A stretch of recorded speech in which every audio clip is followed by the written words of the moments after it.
할렐루야. 이후에 우리 오영도 교회 성도님들과 말씀으로 하나 교제를 할 수 있도록 도와주신 하나님께 감사를 드리고, 또 여러분들 보니까 제가 갑자기 굉장히 떨립니다. 제가 2000년에 신학대학원 3학년 때, 그때 이제 전도사로 이 오영도 교회를 와서 2001년도에 강도사로 사역을 하다가 남아공에 이제 공부를 하러 이렇게 떠났었습니다. 그리고 나서 제가 중간에 석사학위를 마치고 잠깐 이제 방문을 해서 우리 오영도 교회에서 한 달 정도, 우리 중고등부 그때 박동욱 목사님이 계셨다가 자리가 비었나요? 아니, 서동균 목사님이 그러셨구나. 그래서 제가 잠시 이제 한 달 정도 이렇게 설교를 하다가 남아공에 돌아간 일이 있습니다. 계산을 해보니까 그게 벌써 14년이 지났더라고요. 그런데 제가 좀 늙어 보입니까? 그대로인 것 같습니까? 저를 보고 자꾸 그대로라고 하시는데 무슨 말씀을요? 지금 머리가 다 빠지고 지금 막 머리도 허해지고 눈도 침침하고 잘 안 보이고 그러는데 우리 오영도 교회가 우리 조광재 목사님, 귀하신 목사님과 함께 늘 이렇게 아름답게 성장해 가는 소리를 들으면 참 기분이 좋습니다. 왜냐하면 제가 이곳에 뿌리를 두고 있었던, 또 이곳에서 많은 유익을 얻었던 교회이기도 하기 때문에 그렇습니다. 사실 제 목사 안수 받을 때 우리 오영도 교회에서 축하해 주신 거 아시죠? 저 다 기억하고 있습니다. 말만 안 하고 있을 뿐이지. 근데 저 교회 소속도 없었는데 오영도 교회에서 와서 축하해 주셨고, 또 저희 장인께서 또 돌아가셨을 때도 사실은 제가 교회 소속이 없었습니다. 그때 우리 오영도 교회 성도님들이 오셔서 또 조문도 해주시고 위로도 해주시고, 그래서 참으로 제가 그 기억이 늘 머리에 많이 남아 있습니다. 그런데 남아만 있지 이게 제대로 못하는 것을 용서해 주시기를 바라겠습니다. 그래서 참 이번에 이런 기회가 돼서 우리 성도님들과 함께 얼굴을 맞대고 귀한 시간을 가질 수 있게 돼서 저는 무한한 기쁨과 영광으로 그렇게 생각을 하고 있습니다. 이제 오늘이 이제 6월 첫째 주일인데요. 지난 5개월을 이렇게 쭉 한번 돌아보는 그런 시간을 잠깐 우리가 가져야 될 필요가 있을 것 같습니다. 오늘 물론 4남 4여 전도의 헌신 예배지만 4남 4여 전도뿐만 아니라 우리의 모든 성도님들에게 이제 해당되는 말씀이 무엇인가를 제가 좀 고민하면서 이렇게 한번 진행해 보기를 원했던 것이죠.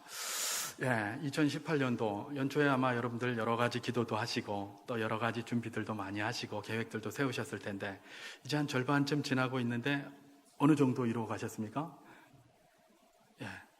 이 질문을 하면 별로 이제 이렇게 생각해 보니까 별로 없는 것 같아요. 그죠?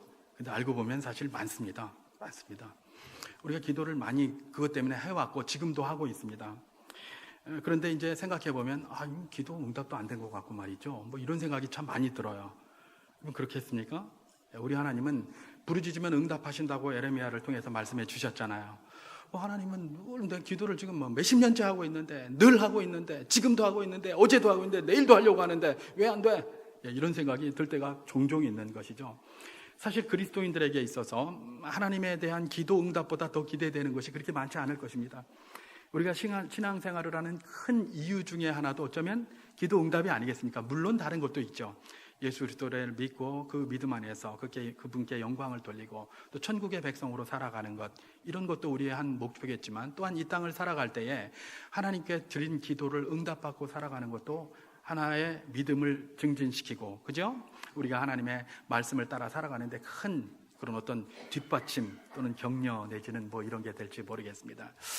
그런데 이렇게 생각을 해보면 내가 기도를 드렸는데 기도 응답이 별로 잘 없는 것 같고, 도대체 하나님은 계신 거야? 뭐 하는 거야? 내 기도를 듣고 계시는 거야? 뭐 하는 거야? 이런 생각들이 굉장히 많이 생깁니다.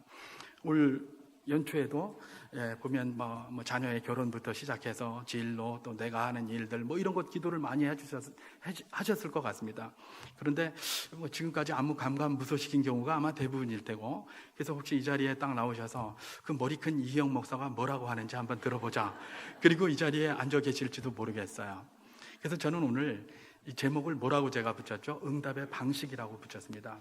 여러분, 왜 제가 응답의 방식이라고 붙였느냐 하면, 기도는 응답되지 않는 게 하나도 없다는 겁니다. 다만 그 방식이 달라요. 다만 그 방식이 달라서 우리가 응답 안 되었다라고 하는 것이지, 응답되지 않는 기도가 없어요. 우리 주님은 다 응답하십니다. 방식이 좀 다를 뿐이에요. 여러분, 우리가 성경 아까 고린도후서 12장 7절에서부터 10절까지 말씀을 읽었습니다마는 그 내용이 어떤 내용입니까? 사도 바울이 복음을 전하러 다녔는데 자기에게 육체의 가시, 사단의 사자가 있었다고 그랬어요. 그게 뭔지는 정확히 몰라요. 어떤 사람들은 안질이다, 눈이 좀 침침해서 안질이다 이런 사람도 있고, 어떤 사람은 간질이었다 뭐 이러는 사람들도 있어요. 뭔지는 정확히 모르지만 어쨌든 그게 육체의 가시로 남아 있었어요. 여러분, 우리 전도할 때 보통 이렇게 많이 말씀하시잖아요. 내가 전도를 좀 하십시오. 뭐 예를 들면 목사님이 전도를 하십시오, 장로님, 권사님이 전도를 하십시오 하면 많이 생각을 그렇게 합니다. 내가 뭐 전도를 하려면 내가 뭐 건수가 돼야지, 뭐 내가 좀 잘 됐거나 세상적으로 뭐 됐거나 이래야 전도를 하지, 누가 내가 전도하면 나를 따르겠어, 누가 내 말을 듣겠어, 뭐 이런 생각을 많이 하잖아요. 사실은 그거 일반적으로 그렇거든요. 근데 그게 아닌 것이죠. 그게 이제 여기 고린도후서 12장에서도 잘 나타나는데, 그게 뭐냐면, 사도 바울이 지금 다니는데 자기가 복음 전도자로서 사람 병도 고치고 별짓을 다 하고 복음을 전하고 다녔습니다. 자, 그런데 문제는 뭡니까? 쥐 눈이 침침해가지고 말입니다. 내지는 쥐가 간질이 있어가지고 몸이 그런 거예요. 복음을 전하려고 하는데 병고침도 전하고 이렇게 하려고 하는데 자기 눈도 못 고치고 자기 몸도 못 고치는 거예요. 그러면 사람들이 뭐라고 하겠어요? 니나 고쳐라, 이렇게 하지 않겠습니까? 그러니까 사도 바울이 그게 얼마나 마음이 답답했겠습니까? 그러니까 하나님 앞에 이렇게 기도를 드리는 거예요. 하나님, 내가 다른 이유 때문이 아니라, 내가 편하게 살려고 그러는 게 아니라, 나 복음 전하러 다닙니다. 복음 전하러 다니면 건강하게 해주셔야 될 것 아닙니까? 내 남은 거 하나, 이 몸뚱아리 재산이 전 재산인데 이거 건강하게 해주셔야 내가 복음을 전하러 다니지. 내가 눈도 안 보이고 때로는 간질로 막 쓰러지고 이렇게 하면 사람들이 나를 보고 네 병이나 고쳐라 이렇게 하지 않겠습니까? 그러니 제발 하나님, 이 육체의 가시를 좀 해결해 주십시오라고 기도를 했습니다. 기도를 했는데 사도 바울이 몇 번이나 했다고요? 3번 기도하였더니 이렇게 되어 있어요. 여러분, 이 3번 할 때 그냥 우리 산술적으로 단순히 3번 했다고 생각하실 필요가 없습니다.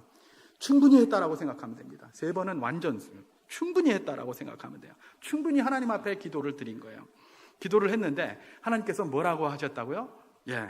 보면은 나에게 이르시기를, 12장 9절에 내 은혜가 내게 족하도다, 이는 내 능력이 약한 데서 온전하여 짐이라 하신지라. 그러므로 도리어 크게 기뻐함으로 나의 여러 약한 것들에 대하여 자랑하리니 이는 그리스도의 능력이 내게 머물게 하려 함이라. 여러분, 사도 바울은 그 몸이, 그 질병이 치료되기를 위하여 기도했습니다. 그런데 치료됐습니까? 안 됐습니까? 안 됐죠? 그럼 이거 응답 받은 겁니까? 못 받은 겁니까? 못 받은 겁니까? 응답의 방식이라니까. 응답 받은 겁니까? 못 받은 겁니까? 받은 겁니다. 받은 거예요. 받은 거예요. 사도 바울이 응답 받은 거예요. 그래서 이제 깨달았잖아요. 하나님의 뜻을 깨달았잖아요. 내 능력이 내가 약한 곳에서 온전하여진다. 그러니 이제 더 이상 그런 거 가지고 기도하지 마라. 닌 그렇게 살아라. 그것이 너에게 더 유익이 된다. 깨달은 거예요. 할렐루야. 그리고 나서 내 약한 것을 이제부터 자랑하겠습니다. 내 약한 것을 자랑하겠습니다. 이러고 나아가는 겁니다. 여러분, 응답 못 받은 건 아닙니다. 응답 받은 겁니다. 응답 받은 거예요. 근데 우리가 생각하는 응답은 뭡니까? 내가 한 것대로 똑같이 해줘야 되는 겁니다. 그게 응답 받은 거예요. 그런데 그건 누가 바라는 거죠? 우리 어린이들이 바라는 거예요. 저도 여기 수정교회에 와가지고 또 마지막으로 한 마리를 더 낳습니다. 그래가지고 그 한 마리가 지금 올해 초등학교를 들어갔습니다. 이 초등학교 들어가고 나니까 이게 뭐 꼼짝을 못 하겠어요. 유치원 때만 해도 그래도 같이 데리고 다녔는데 이 초등학교 들어가니까 학교 데려다 줘야지. 또 뭐 데리고 와야지. 그러니까 월요일 날도 집사람하고 데이트도 한번 못 해요. 거기 꽉 묶여가지고. 이 한 마리를 그렇게 낳았던 것이죠. 근데 이 녀석이 뭐라고 이야기를 하냐면, 지가 원하는 게 이게 있어요. 근데 그게 아빠나 엄마가 보기에는 이게 마음에 안 들어요. 그죠? 그러면 그거보다, 야, 그거 말고 좀 더 좋은 거 줄게. 그러면 더 좋은 걸 줘요. 그러면 걔가 뭐라고 그럴까요? 감사합니다. 이럴까요? 지가 안 줬다고. 왜 내가 달라는 거 안 주냐고. 지 더 좋은 거 줬는데. 안 줬다고 난리를 치고 그래요. 여러분, 그런 경험 많이 하셨죠? 여러분들 자녀들이 어렸을 때 그렇게 많이 하셨을 겁니다. 왜 그럴까요? 미성숙해서 그래요. 미성숙해서. 모르니까 그래요. 하나님이 말입니다. 아버지로서 우리가 드린 기도가 있어요. 방식을 달리해서 우리에게 유익한 방식으로 주세요. 그런데 우리는 뭡니까? 미성숙한 그런 눈으로다가 이거 안 해준다고 말입니다. 응답도 안 해줘. 이게 무슨 아빠야? 이게 무슨 아버지야? 뭐 이래가면서 살아가고 있는 것은 아닌지 말입니다. 우리가 그 사실을 기억해 보아야 하는 것입니다. 하나님은 항상 우리 기도에 응답하시는 줄 믿으시기 바랍니다. 다만 그 응답의 방식이 조금 다릅니다. 이제 제가 본격적으로 여호수아서 5장을 가지고 이 응답의 방식들을, 그럼 어떤 방식으로 하나님께서 응답하시는가를 설명하면서 그렇게 여러분과 은혜를 나누기를 원하는데요. 본격적으로 여호수아서 5장 1절부터 9절까지 말씀에 들어가기 전에 제 경험을 한번 잠깐 말씀을 드리고 들어가도록 하겠습니다. 제가 이전에 고등학교 때 제대를 하면 하사로 이렇게 임관을 해야 되는 그런 고등학교를 다녔습니다. 공고를 다녔는데, 그래서 거기는 이제 제대와 동시에 하사로다가 이렇게 입대를 해서 이제 만 5년 동안 딱 군대 생활을 하고, 그리고 이제 중사로 제대를 해야 됐습니다. 제가 이래봬도 군 출신입니다. 제가 중사 제대. 그래도 제가 이전에 전두환 정권 때도 군의대에 있었거든요. 그때 진짜 제가 하사에서도 끝발 좀 있었습니다. 길 가다가 딱 하면 경찰들이요, 하면 군인들 딱 가면 말이죠, 꼼짝 못했어요. 그때 좋았는데. 군인한테 그때 좋았는데, 참 좋았는데. 근데 이제 지금은 군복 벗었으니까 아무 소용도 없습니다만은, 어쨌든 제가 중사로 그렇게 있었죠. 근데 그거 들어가기 전에 군대에 있을 때 저희는 보통은 이제 하사를 이렇게 달려면 하사관 학교를 가서 거기에서 교육을 받고 나서 답니다. 그래서 그걸 단풍하사다 이렇게 이야기를 하는데, 이렇게 갈매기같이 꼬부라진 데가 빨간 걸로 이렇게 돼 있는 거, 그거 가지고 하사관 학교에서 교육이 끝나면 노랗게, 그걸 뺏겨서 노랗게 해서 하사로 해서 이렇게 입대를 이렇게 하게 되는데, 저는 이제 그걸 어디서 했냐면 고등학교 때 다 했습니다. 1학년 때는 이 V자, 이 갈매기가 흰색이에요. 2학년 때는 파란색, 3학년 때는 빨간색 이렇게 바뀌어요. 그리고 졸업과 동시에 노랗게 바뀌어요. 그래서 졸업과 동시에 하사로 들어갔죠. 특혜를 받고 다녔죠. 하사 특혜를 받았습니다. 그리고 갔는데요. 자, 그러다 보니까 그걸 그냥 노랗게 빨갛게 막 붙여주는 거 아닙니다. 방학 때만 되면 다 병영훈련이라는 걸 갔습니다. 병영훈련이라는 걸 갔는데, 그때가 제가 고등학교 2학년 때였습니다. 그때 1학년 때하고 2학년 때는 여름에 2주간 훈련을 가고, 3학년 때는 겨울에 3주간, 겨울방학 때 3주간을 이렇게 가게 돼 있는데, 여름방학 때 그때 2학년 때 갔을 때입니다. 어디로 갔냐면 저기 대구에 있는 54단 70훈련단에 갔습니다. 그때만 해도 대구가 지금도 덥지만 굉장히 덥고 또 물이 잘 안 나왔어요, 이 여름에. 그 참 대구 희한하더라고요. 대구는 물도 잘 나올 것 같은데 물이 안 나오는 거예요, 물이. 그리고 특히 군대는, 이 훈련소 같은 데는 이 상수시설이 너무나 안 되는 거예요. 근데 물이 안 나오니까 물이 없는 겁니다. 근데 우리가 뭘 하러 갔다고요? 병영훈련을 들어갔어요. 근데 제복을, 훈련복을 지원받았는데 그 훈련복이 뭡니까? 여러분, 이 옷을 계속해서 안 빨면 어떤 색이 나죠? 반짝반짝 빛이 납니다. 그죠? 반짝반짝 빛이 날 뿐만 아니라 이 땀을 오랫동안 흘리고 안 빨고 계속해서 놔두면 아주 군복이 빳빳해집니다. 빳빳해요. 반짝반짝 빛나면서 빳빳하고. 그리고 창고에다 그냥 넣어놓고 꺼내니까 그 냄새, 냄새, 그런 냄새 막 잔뜩 나는 거, 그걸 훈련복으로 내던져줍니다. 그럼 그걸 입고 가가지고 그 땡볕에, 그 대구, 한때는 40도가 넘은 적도 있어요. 40도가 넘게 일주일씩 막 가는 그런 데 가가지고 각계전투하고 유격하고 이런 거 하는 겁니다. 아이고, 죽겠더라고요. 아주 정말 힘들어서 죽겠어요. 근데 더 죽겠다는 건 이 훈련 받을 때 죽겠는 게 아니라 나중에 끝나고 돌아와서 죽겠어요. 씻으려고 하면 물이 안 나와요. 물이. 씻을 데가 없는 거예요, 이게. 그 더러운 옷을 입고 하루 종일 가가지고 거기 가서 훈련하고 왔는데 씻을 데가 없다? 이건 그야말로 고등학교 2학년, 요즘 고등학생들 갖다 놓으면 다 타령했을 거예요. 다 타령했을 거예요. 진짜 그래서 제가 심지어 그런 생각을 했어요. 내가 전쟁이 나면 총에 맞아 죽는 게 무서운 게 아니라 이 피부병 걸려서 죽는 게 무섭겠다. 온 몸에 습진투성이고 말입니다. 피부병이 잔뜩 났었던 거죠. 그러니까 이제 물이 안 나오고 답답하니까 이 사람들이 뭘 했습니까? 준비를 하나 한 게 있습니다. 그게 뭐냐면 이 소방, 살수차를 이렇게 2대를 딱 불러옵니다. 그러면 이제 저녁 때 딱 되면 목욕 준비! 그래요. 그러면 이제 목욕 준비, 데이트 비누 하나 딱 들고, 그리고 이제 탁 이렇게 서 있습니다. 목욕, 연병장으로 나와! 그러면 저희가 옷 다 벗고, 데이트 비누만 하나 딱 들고, 그럼 막 뛰어서 연병장에 갑니다. 그러면 이제 한 무대기 쓱 싸놓고, 갑자기 이 소방 호스를 갖다가 공중에다 대고 쫙 뿌립니다. 쫙 뿌리면 밑에 가서 미친 듯이 막 이래요. 그러면 이제 소방 호스 딱 끕니다. 그러면 이제 물이 끝났잖아요. 비누! 딱 그래요. 그럼 그때 비누 막 발라요. 비누 막 바르면 또 착 틀어요. 그러면 쫙 해서 또 물이 쏟아지거든요. 쏟아지는데 그게 제 다 샤워 다 할 때까지 그게 물이 나와줍니까, 어때? 조금 하다가 딱 꺼내고 퇴장! 그래요. 그럼 딴 놈들이 또 기다리고 있으니까. 우리가 480명이었어요, 인원이. 그러니 얼마나 많습니까? 친구놈들도 다 하겠다고 거기서 이러고 앉아 있는데 저희만 거기서 계속 할 수 없잖아요. 그리고 소방차가 물이 얼마나 된다고요. 그러니까 비는 질질질질 흐리는데 그냥 막 이러고 그냥 나오는 겁니다. 그러니 그 찝찝해서 어떻게 합니까? 그러니까 물을 찾아 다니는 겁니다. 근데 물이 있으니까 없어요. 그럼 화장실 같은 데 가는 겁니다. 화장실에 가면 화장실 청소하려고 놔뒀던 그 빨간 다라이 같은 데다가 물을 이렇게 담아서 화장실 청소하기 위해서 놔둔 게 물 색깔이 완전 무슨 경유 색깔 같이 시퍼런 색깔, 이런 물들이 이렇게 있습니다. 그 이끼가 끼고 그래서. 근데 이거 비누 찝찝한 것보단 그게 나으니까 그걸 가지고 막 이렇게 막 하고 막 씻고 막 이렇게 했었어요. 근데 문제가 하나 생겼습니다. 뭐냐면 우리가 그 병영 훈련에 들어갈 때에 우리 친구 중에 한 명이 아폴로 눈병이 걸렸었습니다. 아폴로 눈병이. 그랬는데 그걸 이렇게 하면서 어떻게 됐습니까? 그 눈병이 삽시간에 모든 친구들에게 쫙 해서 거의 뭐 3분의 2 정도가 눈병이 걸려가지고 저도 그때 아폴로 눈병에 걸렸습니다. 제가 아폴로 눈병에 일생에 지금까지도 안 걸려봤는데 그때 처음 걸려봤어요. 한 번 걸리고 지금까지 안 걸려요. 눈이 벌게 가지고 막 이래가지고 이러고 만약 눈에 불을 켜고 이렇게 이러고 있었어요. 전부 다 아폴로 눈병 걸려요. 그러니까 그때부터 훈련을 못 하는 겁니다. 눈이 시뻘개져 있는데 무슨 훈련을 합니까? 그러니까 침상, 점호도 침상 점호. 그래서 점호하면 딱 누워 있으면 군의관이 와가지고 이렇게 안약을 눈에다가 뚝뚝뚝뚝 떨어뜨려 줍니다. 그때 그 안약이 제 기억이 정확하다면 하나에 3,000원짜리였습니다. 인터페론 안약이었는데 그 인터페론 안약 해봐야 5명밖에 못 넣습니다. 여러분 그때 3,000원이면 굉장히 큰 돈이었습니다. 제가 2달 용돈이 10,000원이었는데요. 3,000원이면 굉장히 큰 돈인데 그걸 가지고 뚝뚝뚝뚝 넣으면서 5명이면 끝이에요. 또 갔다가 5명, 480명을 이걸 또 480명 다는 안 됐다고 하더라도 300 몇십 명이 그랬거든요. 그걸 다 놔야 되는 거예요. 그것 때문에 그 훈련 단장, 70 훈련 단장이 징계를 먹었다는 소리를 들었습니다.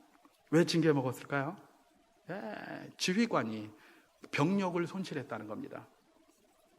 여러분 그때는 평시였기 때문에 그저 징계만 먹고 말았지 전시였다면 어떻게 됐을까요? 총살당했습니다. 그게 지휘관입니다. 병력 손실은 지휘관으로 하여금 치명타를 입히는 것이 병력 손실입니다.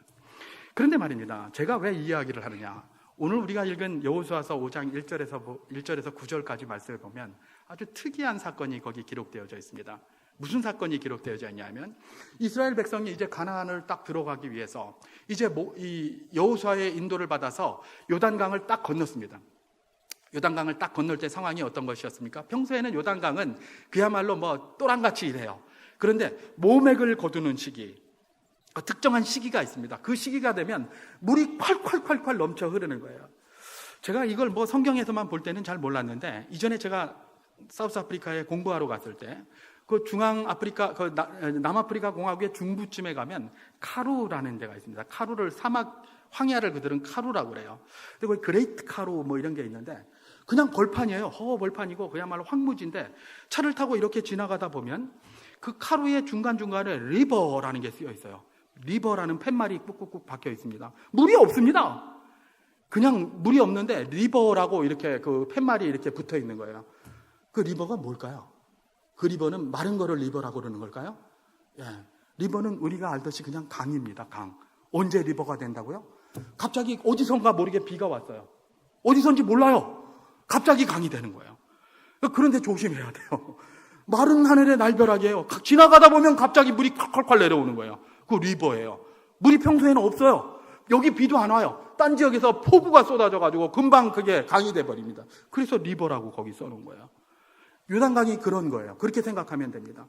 이 사람들이 평소에는 보면 또랑 같아요. 그래서 가끔 TV에서도 나오는 거 보면 요단강 그러면 도랑같이 생겼어요. 폴짝 뛰어넘으면 돼요.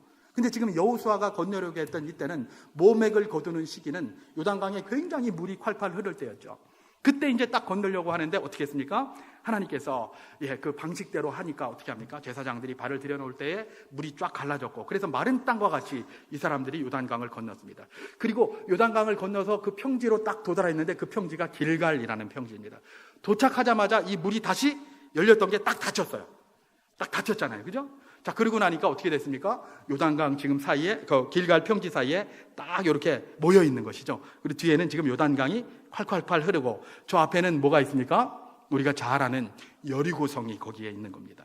자, 그러면 여리고성이 요 앞에 있고 뒤에는 요단강이 다시 닫혀서 콸콸 흐르고 여기에는 지금 뭐예요? 이스라엘 백성들이 보글보글 모여 있고, 자, 이런 형국을 우리는 뭐라고 합니까? 배수진이고 도간에 든 쥐고, 그죠? 예, 이런 거예요. 사면 초가의 상황이고 그런 상황으로 딱 된 겁니다. 여러분, 여호수아가 누굽니까? 모세 밑에서 모세의 군대 장관으로 잔뼈가 굵은 사람입니다. 그죠? 전문가가 아니면 괜찮습니다. 근데 전문가입니다. 여러분, 운전을 할 때 어떻습니까? 운전을 잘 못하는 사람들은 누가 운전을 하는지 상관없이 옆에 타고 있어도 평안하게 갑니다. 근데 문제는 뭡니까? 운전을 잘하는 사람은, 운전 못하는 사람 옆에 가면 불안해서 못 가요. 그렇잖아요. 아닙니까? 다 못하시는 모양이네. 운전을 못하는 사람들은 그냥 옆에 가만히 앉아 있어요. 그렇잖아요. 뭐 어쨌든 못하니까. 근데 운전 잘하는 사람은 운전 못하는 사람 옆에서 타면 불안해서 못 간다니까요. 그게 원래 우리가 일반적으로 경험하잖아요. 똑같아요. 여호수아가 전문가가 아니면 뭐 그러든가 말든가 별로 중요하지 않은데, 여호수아는 이게 전문가 아닙니까? 군사령관이었고 모세 밑에서 지난 40년 동안 군대를 통치해 왔던 군부의 사령관이에요. 모든 군사작전을 자기가 부사려 왔던 사람인 것이죠. 근데 그 자리가 그런 자리예요. 어떻겠습니까? 불안해지지 않겠습니까? 하나님 앞에 기도했겠죠. 성경에 기록되어져 있지는 않습니다. 기도했을 겁니다. 하나님, 이 장소가 굉장히 위험합니다. 이거 어떻게 했으면 좋겠습니까? 여러분, 우리 목사님, 장로님들, 이렇게 교회 리더들이 교회가 무슨 행사를 하려고 할 때에 다른 분들은 그냥 그렇게 생각 안 하시는지 몰라도 저분들은 가만히 있는 것 같아도 가만히 있는 게 아닙니다. 계속 신경 쓰입니다. 이 차가 가다가 잘 저겨야 될 텐데, 날씨도 좋아야 할 텐데, 뭐도 어떻게 해야 될 텐데. 그럼 머리가 왜 빠지겠습니까, 이게? 뭐 가만히 있는 것 같아도, 가만히 안 움직이니까 살만 찌는 것 같아도 아니라니까요. 다 고민하고 괴로워하고 막 이러는 거예요. 그러니까 하나님 앞에 기도하고, 사람들은 모르죠. 하나님 앞에 기도하고 막 새벽 기도 나가서 기도하고 저녁에 기도하고 생각나면 기도하고 또 기도하고 계속해서 기도하면서 그 일이 진행될 때까지 그렇게 따라가는 겁니다. 그게 교회의 리더들 아닙니까? 그죠? 바로 그런 분들이거든요. 리더들이 수고하는 거 많습니다. 잘 모르는 사람들은 리더가 하는 일이 뭐고 하는 일이 뭐다니요? 머리 빠진다니까. 굉장히 하는 일이 많은 것이죠. 여호수아가 그렇게 했던 겁니다. 그렇게. 그러면서 긴장하고 두려워하면서 그렇게 있었어요. 그때 하나님이 응답을 하십니다. 근데 뭐라고 응답하십니까? 갑자기 하나님께서 뜬금없이 부싯돌을 날카롭게 갈아가지고 할례를 해라, 딱 이러는 겁니다. 여러분, 할례가 뭔지 아시죠? 할례하고 나서 망친 게 누굽니까? 세겜이라는 아이들입니다. 그죠? 그럼 창세기 34장입니까? 거기에 보면 야곱의 딸 디나가 숲곳에 머물 때에 잠깐 세겜에 그쪽에 놀러 갔었어요. 숲곳에. 그죠? 그런데 갑자기 거기서 세겜과 그 일파들에게 강간을 당했어요. 히위 족속한테. 그래서 어떻게 합니까? 그래도 세겜은 그래도 양심이 좀 있었던 것 같아요. 디나를 너무 좋아해가지고 자기 야곱에게 데리고 와서, 아버지, 장인어른, 이 디나를 나에게 주십시오. 옛날에 그런 인간들이 어디 있습니까? 그죠? 그냥 막 했을 텐데 그래도 세겜은 양심이 있는 거예요. 그래서 나에게 주십시오, 이렇게 얘기를 합니다. 근데 야곱이 괘씸했지만 말을 함부로 할 수가 없어요. 왜냐하면 거기는 히위 족속의 땅이에요. 말 잘못했다가는 자기 일가족이 몰살할 수도 있으니까요. 그러니까 뭐라고 모면합니까? 나중에 우리 아들들이 오면 한번 이야기해보고 이야기해주겠다, 이렇게 합니다.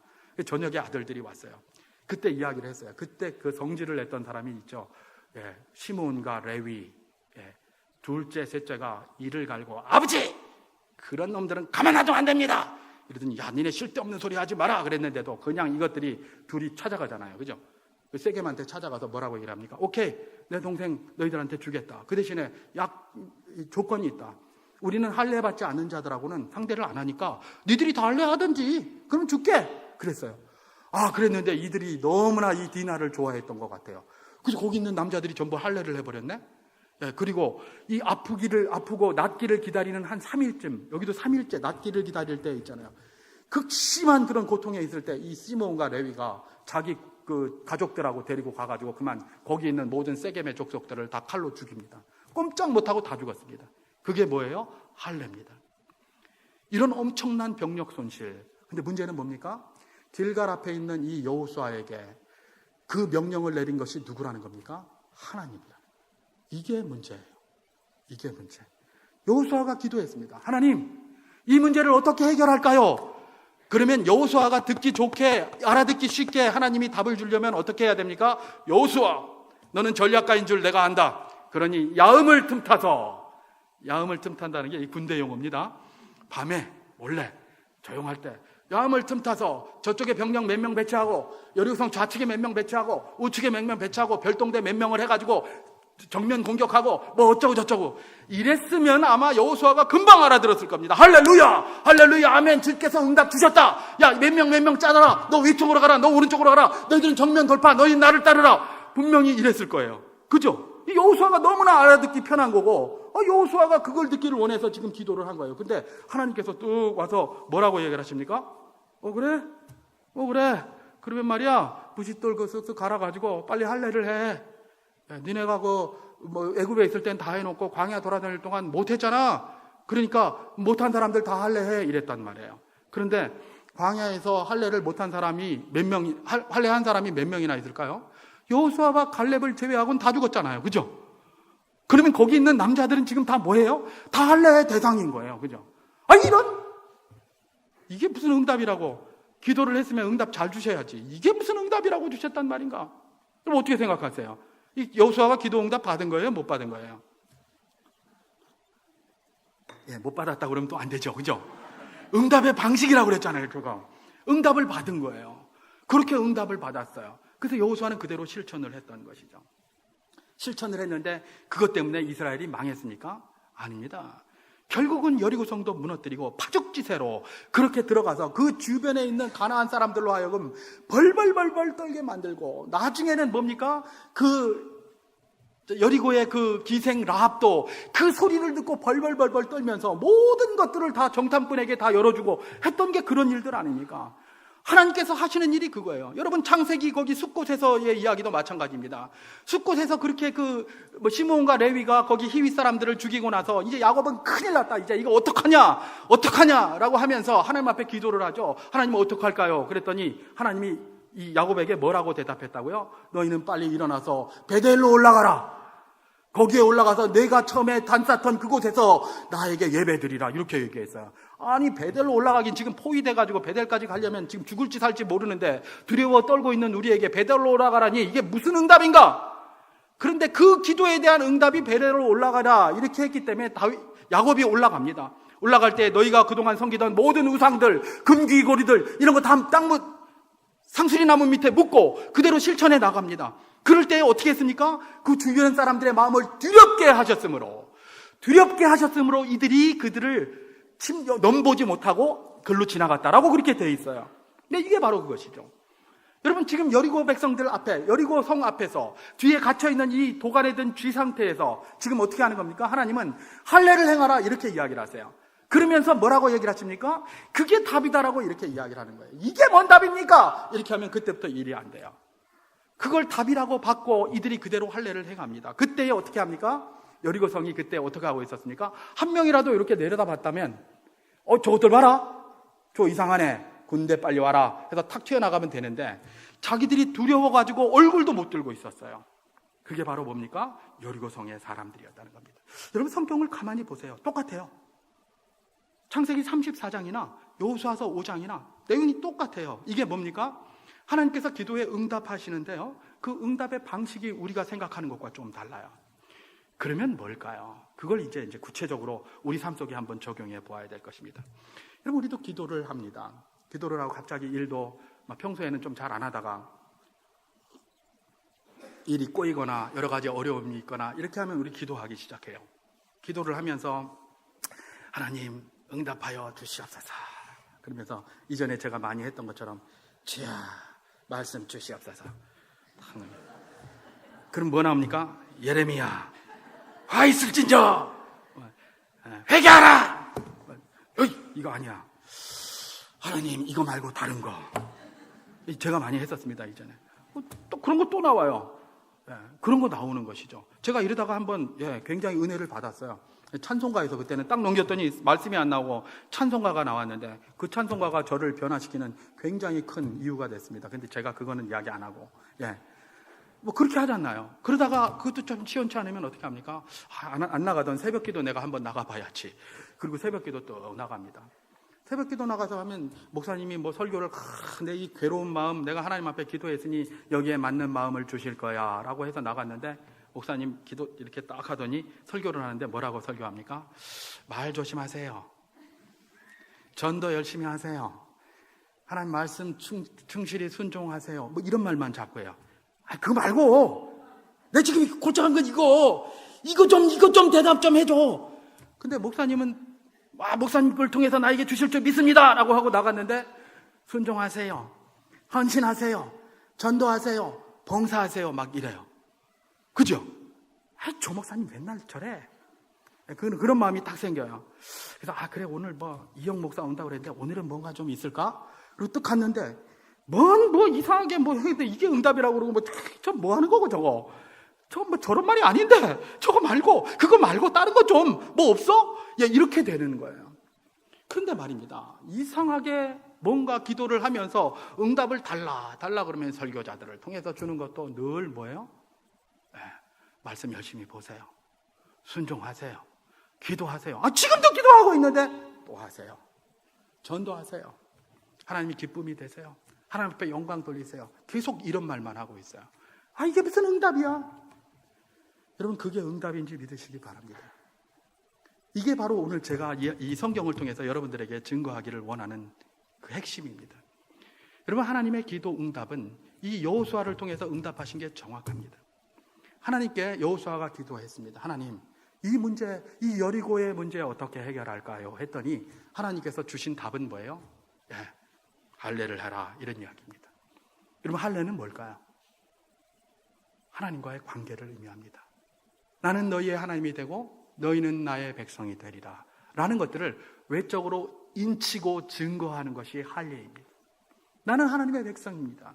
나는 너희의 하나님이다 라는 것을 외적으로 인치고 보여주는 증거하는 그 표징이 뭐라고요? 할례라는 겁니다. 여러분 하나님이 뭘 원하시는 걸까요? 우리가 여리고의 문제를 가지고 기도할 때에 하나님은 우리에게 원하시는 게 있는데 그게 뭐예요? 네가 그것 가지고 고민하고 있느냐? 나와의 관계를 새롭게 하기를 원한다. 그걸 원하시는 거예요. 우리 하나님은 우리의 기도에 응답을 하시는데 어떤 방식으로 응답하신다고요? 나와의 관계를 좀 새롭게 했으면 좋겠다라고 응답한다는 겁니다. 여러분 전도하라. 하나님과의 관계를 새롭게 하는 겁니다. 기도하라, 열심히 하라. 하나님과의 관계를 새롭게 하는 겁니다. 말씀 보고 열심히 보고 좀 순종해라. 하나님과의 관계를 열심히 하는 것입니다. 헌신하라. 하나님과의 관계를 새롭게 하는 겁니다. 계속 응답하고 있는 겁니다. 방식이 다릅니다. 그런데 우리는 뭐예요? 내가 기도한 이런 것들이 그대로 안 오면 에이 하면서 하나님과의 관계로부터 오히려 멀어지려고 하는 거예요. 자꾸. 그건 답이 아니에요. 하나님이 원하시는 답은 뭐예요? 나에게 여리고가 있으니까 하나님과 관계 회복을 더하기를 원하시는 거예요. 어쩌면 그래서 여리고를 우리에게 주셨는지도 몰라요. 어쩌면 그래서 말입니다. 그 답은 다른 데 있는 게 아니에요. 바로 그 여리고의 문제를 해결하는 것은 먼 곳에 있는 것이 아니라 하나님과의 관계를 회복하고 하나님과 더욱더 가까워지는 것, 그게 답이라는 겁니다. 그걸 지금 이 여호수아를 통해서 이야기하시고 창세기를 통해서 이야기하시고 사도 바울을 통해서 여전히 우리에게 이야기하고 계시는 것입니다. 성경의 모든 부분이 그렇습니다. 모든 부분이 그래요. 여러분 하나님께서 우리에게 응답 안 하시는 것 아닙니다. 모든 방법으로 응답하십니다. 근데 그 방법이 뭐예요? 우리가 생각하는 것과 방식이 좀 다를 뿐이에요. 우리는 그 문제의 여리고의 문제의 해결을 원하지만 하나님은 그 여리고의 문제의 해결 너머에 있는 하나님과의 관계를 회복하는 것을 더 원하시고 계신다는 겁니다. 그것 되면 이 문제는 해결된다는 겁니다. 여러분 보십시오. 사도 바울. 그렇게 내가 3번이나 기도했는데 문제 해결이 안 됐어요. 얼마나 그 마음에 서운함이 있겠습니까? 그런데 자기가 오히려 그 하나님의 뜻을 알고 관계가 회복되고 나니 이제 뭐예요? 나는 오히려 연약한 것을 자랑하겠다. 이전에는 내가 있어야 전도하고 내가 뭔가 남들보다 나아야 전도하고 복음을 증거할 줄 알았는데 지금은 내가 거지 같아도 아무것도 없어도 배운 것도 없고 무식해도 뭐라고 해도 딴 사람들이 그것 두려워하지 않고 복음 증거하는 거예요. 그게 사도 바울이 했던 이야기입니다. 여러분 우리가 기억해야 될 것이 있습니다. 하나님은 우리의 기도에 100% 응답하시는 줄 믿으시기 바랍니다. 다만 우리가 그것을 방식이 다르기 때문에 이해를 못하고 잘 받지 못할 뿐입니다. 여러분 여리고가 여러분 앞에 있습니까? 지금도 여러분께 이 하나님께서는 요구하십니다. 할례를 하라. 할례를 하라. 그 할례가 무엇입니까? 하나님과 관계를 회복하는 모든 것들을 진행하라는 것입니다. 그것이 말씀을 붙들고 씨름하는 것이든, 기도의 자리에서 씨름하는 것이든, 헌신의 자리에서 씨름하는 것이든 그 씨름하라는 겁니다. 그 씨름할 때에 이제 여리고는 여러분에게 더 이상 난공불락의 여리고가 아니라 마침내 무너져버릴 아무것도 아닌 것이 된다라는 것. 그것이 바로 이 성경이 우리에게 증거해 주고 있는 말씀입니다. 우리 사여전도회, 사남전도회 회원 여러분들 늘 많이 기도하시는 줄 압니다. 여러분들에게 하나님이 원하시는 기도 응답이 무엇입니까? 하나님과 아름다운 관계를 회복하는 것인 줄 믿으시기 바랍니다. 더 헌신하시고 더 하나님과 가까워지기 위하여 몸부림치십시오. 우리 오영도교회 모든 성도님들 지금껏 잘해 오셨지만 여러분들이 가지고 계신 그 여리고의 문제를 해결하기 위하여 여리고 문제 자체에 집중하지 마십시오. 그것에 집중하는 것은 해결이 아닙니다. 문제는 누구에게 집중해야 해결이 되는 겁니까? 하나님께 집중해야 합니다. 하나님께 집중해야 합니다. 그래야 문제가 해결됩니다. 문제만 자꾸 들여다보면 내가 그 문제 속에 빠져서 오히려 공포스럽고 두렵고 해결될 수 있는 게 하나도 없습니다. 오히려 그 문제가 제대로 보이지 않으면 어떻게 하는 겁니까? 하나님을 쳐다보고 주변을 쳐다보는 겁니다. 이 이야기만 하고 마치겠습니다. 제가 그래도 군 출신이기 때문에 군대 이야기 하나만 더 하고 마치겠습니다. 이전에 제가 군대에 있을 때 이게 제 기억이 정확하다면 무슨 주변시, 이원시 뭐 이런 게 있었어요. 예를 들면 저녁이 딱 되면 이렇게 있다가 불이 이렇게 갑자기 탁 꺼집니다. 한참 있으면 사물이 보이잖아요. 그죠? 근데 갑자기 이렇게 있다가 불이 딱 꺼지거나 그러면 사물이 잘 안 보여요. 그죠? 안 보일 때 어떻게 하면 볼 수 있을까요? 그 피사체를 똑바로 바라보면 안 보입니다. 군대에서 가르치는 겁니다. 어떻게 봅니까? 주변시라고 합니다. 그게 아니라 그 옆을 보는 겁니다. 이렇게. 옆을 보면 그 피사체가 보이는 거예요. 여러분, 우리가 고난에 빠져 있을 때 그때는 영적인 암흑 상태가 될 가능성이 굉장히 많습니다. 굉장히 사물이 어두워 보일 때가 많아요. 캄캄해 보여요. 바로 그럴 때입니다. 그런데 그 캄캄할 때에 피사체를 제대로 바라보기 위해서는 뭘 봐야 됩니까? 피사체만 바라보면 안 보입니다. 뭘 어떻게 봐야 된다고요? 주변을 봐야 합니다. 주변시를 가지고 주변을 봐야 되는데 그 주변에는 뭐가 있을까요? 우리를 둘러싸고 계신 하나님의 은혜가 거기 있는 줄 믿습니다.